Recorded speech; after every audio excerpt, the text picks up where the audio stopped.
حضرت ابو ہریرہ رضی اللہ عنہ بیان کرتے ہیں،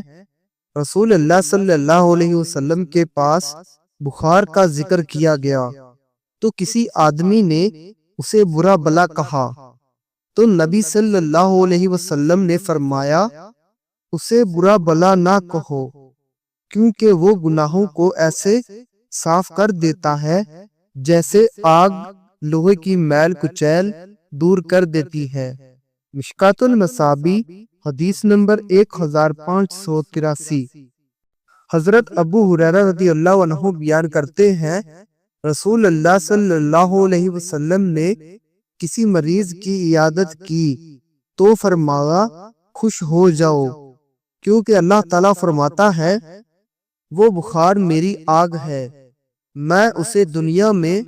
اپنے مومن بندے پر مسلط کرتا ہوں تاکہ وہ اس کے لیے روز قیامت کی آگ